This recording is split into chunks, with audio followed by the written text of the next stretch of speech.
તમે પણ ઉનાળો આવે એટલે શેરડીનો રસ તો પીતા જ હશો, પણ શું તમને ખબર છે 90% લોકો આ રસને ખોટી રીતે પીવે છે? એક એવી સામાન્ય ભૂલ જે મોટા ભાગના લોકો શેરડીનો રસ પીતા સમયે કરતા હોય છે, જેના કારણે આ કુદરતી અમૃત પણ નુકસાનકારક બની જાય છે. અને સૌથી ચોંકાવનારી વાત એ છે કે કદાચ તમે પણ શેરડીનો રસ પીતા સમયે આ ભૂલ રોજ કરતા હશો. નમસ્કાર મિત્રો, આજે આપણે એક એવી વસ્તુ વિશે વાત કરવા જઈ રહ્યા છે જે ઉનાળામાં દરેક વ્યક્તિને પીવાનું ગમે છે. એ છે શેરડીનો રસ. આયુર્વેદ કહે છે કે જો તમે શેરડીના રસને સાચી રીતે પીવો છો તો એ તમારા માટે અમૃત સમાન છે, પણ જો એને ખોટી રીતે પીશો તો એ ઝેર જેવું છે. આગળ વિડીયોમાં આપણે જાણીશું કે કેવી રીતે શેરડીનો રસ તમારા શરીરને અંદરથી ડિટોક્સ કરી શકે છે, તમારા લીવરને, કિડનીને ફરીથી નવું જેવું બનાવી શકે છે. જો તમે શેરડીનો રસ પીતા પહેલા આ વિડીયોને નથી જોતા તો તમે તમારા સ્વાસ્થ્ય માટે એક ગંભીર ભૂલ કરી રહ્યા છો. તો ચાલો શેરડીનો રસ પીવાના અદ્ભુત ફાયદાઓ જાણીએ અને આ રસ પીતા સમયે તમારે કઈ કઈ સાવધાનીઓ રાખવાની જરૂર છે એને ડિટેલમાં સમજીએ. આયુર્વેદના સંશોધન મુજબ શેરડીનો રસ શીતવીર્ય એટલે કે અત્યંત ઠંડો સ્વભાવ ધરાવે છે, જે આપણા શરીરમાં વધેલા પિત્ત અને વાતને શાંત કરે છે. જ્યારે તમે આકરા તડકામાં ફરીને ઘરે આવો છો ત્યારે શેરડીના રસની અંદર રહેલું ગ્લુકોઝ અને ફ્રુક્ટોઝ તમને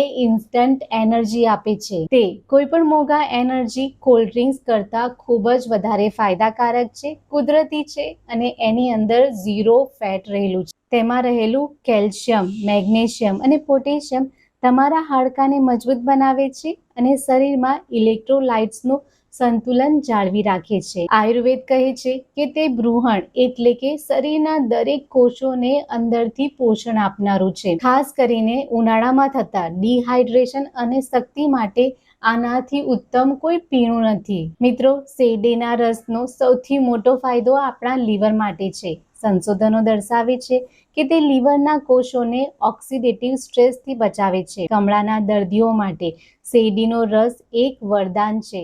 તે લીવરમાં રહેલા ઝેરી કચરાને, ટોક્સિન્સને બહાર કાઢી લોહીને શુદ્ધ કરવાનું કામ કરે છે. જો તમને વારંવાર એસિડિટી અને પાચનને લગતી સમસ્યા થતી હોય તો શેરડીનો રસ તમારા પેટના pH લેવલને જાળવી રાખે છે, જેના કારણે આ બધી સમસ્યામાં તમને આરામ મળે છે. એટલે જ આયુર્વેદમાં શેરડીના રસને લીવર માટેનું સર્વશ્રેષ્ઠ ટોનિક માનવામાં આવે છે. કિડનીની તંદુરસ્તી માટે શેરડીનો રસ મૂત્રલ એટલે કે પેશાબ વધારનાર છે, જે કિડનીની કાર્યક્ષમતાને વધારે છે. જો તમને પથરીની સમસ્યા હોય તો રોજ શેરડીનો રસ પીવાથી આ રસ તમારી પથરીને ધીમે ધીમે ઓગાળીને પેશાબ વાટે બહાર કાઢવામાં મદદ કરે છે. પાણી ઓછું પીવાના કારણે વારંવાર પેશાબમાં બળતરા થવાની સમસ્યા ખૂબ જ સામાન્ય જોવા મળે છે. શેરડીનો રસ યુરિનરી ટ્રેક ઇન્ફેક્શનથી બચાવે છે અને કિડનીને હાઇડ્રેટ રાખે છે. આજના ડિજિટલ યુગમાં આપણે કલાકો સુધી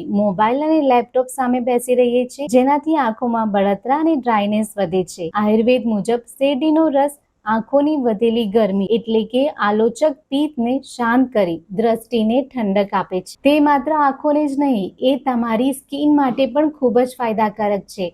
શેરડીની રસની અંદર રહેલું ગ્લાયકોલિક એસિડ ખીલને થતા અટકાવે છે. શેરડીનો રસ તમારી ત્વચાને અંદરથી હાઇડ્રેટ રાખે છે, જેના કારણે કરચલીઓ ઓછી દેખાય છે, તમારો ચહેરો ચમકદાર બને છે. શું તમે જાણો છો, આ શેરડીનો રસ શ્વાસની દુર્ગંધ અને દાંતના સડાને રોકવા માટે પણ ખૂબ જ મદદ કરે છે. તેમાં રહેલા ખનિજો દાંતના ઇનેમલને મજબૂત બનાવે છે, જેનાથી તમારી સ્માઇલ સુંદર દેખાય છે. પણ સાવધાન, શેરડીનો રસ પીતા સમયે તમારે અમુક બાબતોનું ધ્યાન રાખવું ખૂબ જ જરૂરી છે, નહીં તો આ રસ તમને ફાયદા કરવાની જગ્યાએ નુકસાન પહોંચાડી શકે છે. આ શેરડીનો રસ ક્યારે અને કેટલી માત્રામાં પીવો? આયુર્વેદ મુજબ શેરડીનો રસ પીવાનો સૌથી શ્રેષ્ઠ સમય બપોરનો સમય છે, કારણ કે આ સમયે આપણા શરીરમાં પિત્ત દોષ સૌથી પ્રબળ હોય છે, વધારે હોય છે. સૂર્યાસ્ત પછી અને મોડી રાત્રે શેરડીનો રસ પીવાનું ટાળવું જોઈએ, કારણ કે એ શરીરમાં કફ દોષને વધારી શકે છે અને તમારું પાચન બગડી શકે છે. માત્રાની વાત કરીએ તો દિવસભર એક નાનો ગ્લાસ એટલે કે 150 થી 200 ml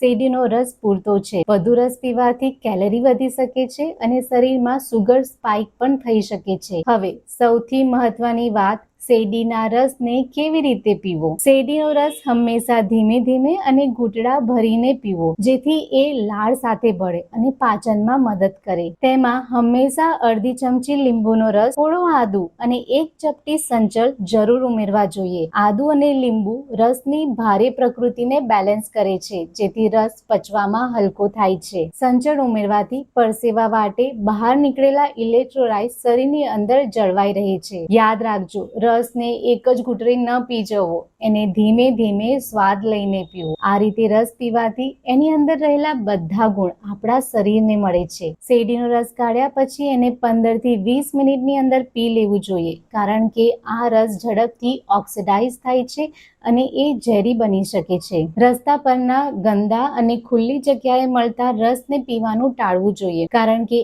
આ જગ્યા પર રહેલી માખીઓ અને ગંદકી આપણા લીવરને ગંભીર નુકસાન પહોંચાડી શકે છે. ડાયાબિટીસના દર્દીઓએ શેરડીનો રસ પીવાની જગ્યાએ શેરડીના ટુકડાને ચાવીને એનો રસ લેવો જોઈએ, જેથી એમની શુગર તરત જ ઝડપથી ન વધે. જો તમને વારંવાર શરદી, ઉધરસ અને કફની સમસ્યા રહેતી હોય તો તમારે ભૂલથી પણ બરફવાળો શેરડીનો રસ ન પીવો જોઈએ. હંમેશા શેરડીના રસને બરફ વગર પીવાનો જ આગ્રહ રાખવો જોઈએ, પણ જો તમે એની અંદર બરફ નખાવડાવો છો તો ખાતરી કરો કે એ બરફ શુદ્ધ પાણીમાંથી બનેલો હોય, નહીં તો એ તમને ટાઇફોઇડ જેવી ગંભીર બીમારી આપી શકે. તો મિત્રો, આ ઉનાળામાં કેમિકલવાળા કોલ્ડ ડ્રિંક્સને છોડો અને આપણું દેશી અમૃત શેરડીના રસને પીવાનું શરૂ કરી દો. જો તમને આ માહિતી ઉપયોગી લાગી હોય તો વિડીયોને તમારા ફેમિલી મેમ્બર્સ અને ફ્રેન્ડ્સ સાથે જરૂરથી શેર કરજો. ચેનલ પર નવા છો તો ચેનલને સબસ્ક્રાઇબ કરી લેજો.